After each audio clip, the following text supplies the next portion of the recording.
GameStop. GameStop. One of the most volatile weeks on Wall Street. Social media average Joes versus big money players. A David and Goliath struggle. There was a lot of swings in terms of being happy, and then a lot of very depressing moments. I saw the numbers go up by the numbers I'd never seen them before in my bank account and go down within 5 minutes. GameStop in 2018 had a very interesting future outlook. I found an article online based on the future of GameStop and its stock options and what you should or should not do.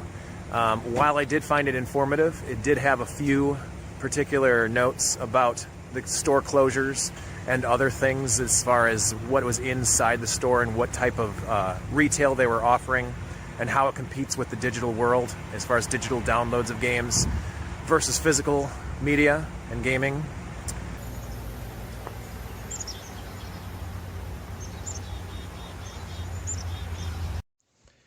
With that 2018 analysis, there was uncertainty in the GameStop market.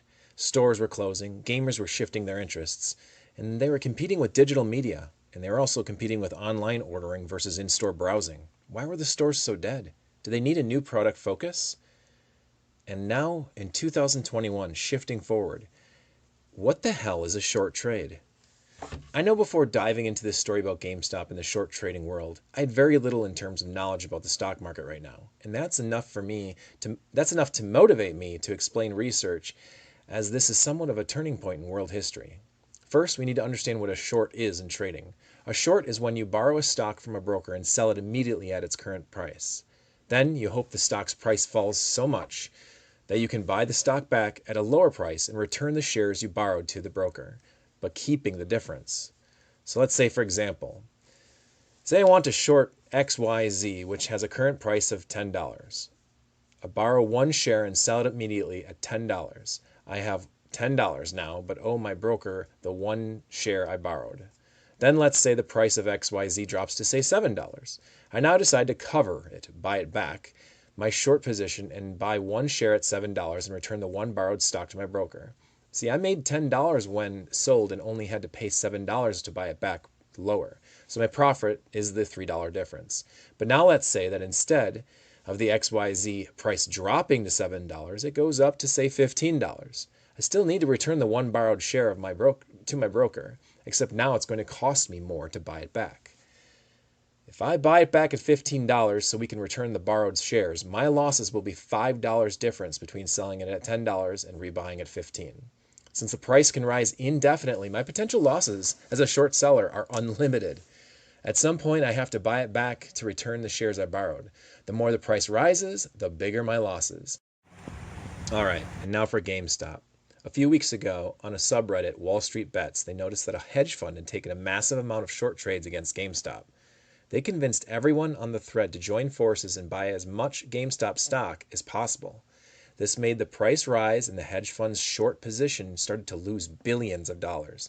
Their losses even surpassed the $13.1 billion that the hedge fund was even worth.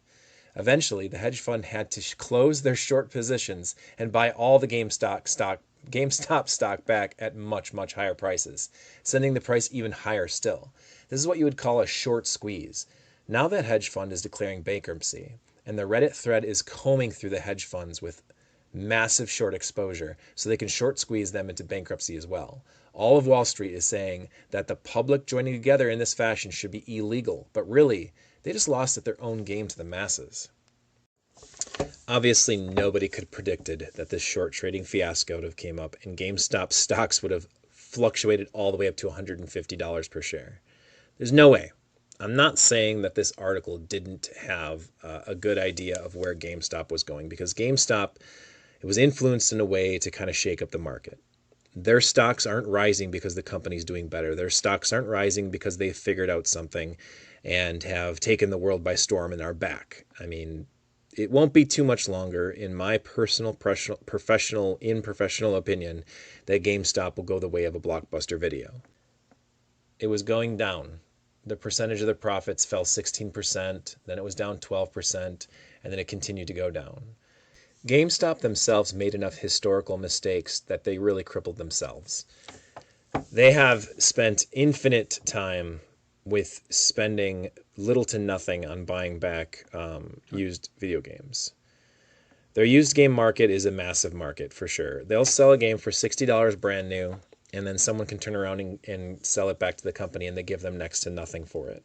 GameStop sits on loads and loads of stock and doesn't have any idea of how to move it, and they have no idea how to get rid of it and return it back into the masses.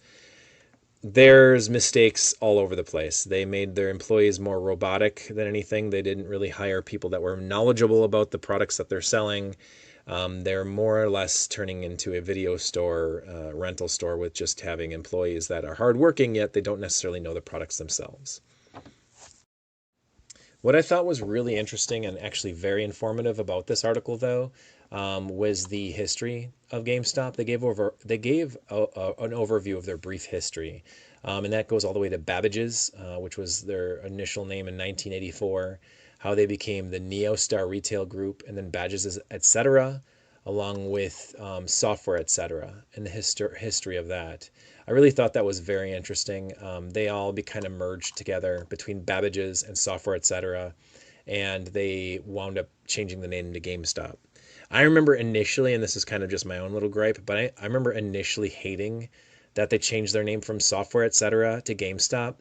And my joke that went along with that was, why have a store that tells you to stop on the entrance? Because I wasn't going to come in there. I get it. It's like a quick stop, or like, hey, we're going to go for a quick GameStop. I get it. But still, it had the word stop in it. I didn't like it. That's my own personal gripe. When the short bet situation was happening and stocks for GameStop began to rise, a trading app called Robinhood decided to block the ability to buy and sell GameStop stocks. And the hate for Robinhood continues after it decided to freeze trades for GameStop last Thursday, when Wall Street was in a frenzy for the video games retailer's stock. The popular trading app was one of the primary tools for individual investors who jumped onto the GameStop roller coaster, which sent stocks up by more than 14,300% last week. But it has since plummeted to less than $53 as of Thursday's closing bell. As much as Robinhood contributed to the stock's gain, it also drew flack from its users, Wall Street, and the U.S. government for how it handled the activity. Robinhood played a critical role when a group of Reddit posters saw an opportunity to make money while also giving a jab to the Wall Street and hedge funds. However, Robinhood then slowed the stratosphere rise in GameStop and other companies when it restricted users from buying certain stocks. It reversed that decision the next day and posted on its blog about what happened in all that stock trading. So in short, regulations required it to have a certain amount of money on hand to cover stock trades, and it simply didn't have enough at the time. While Robinhood users are able to trade stocks of GameStop and other companies with volatile prices, there are still questions about the events of last week, including whether something like that will happen again.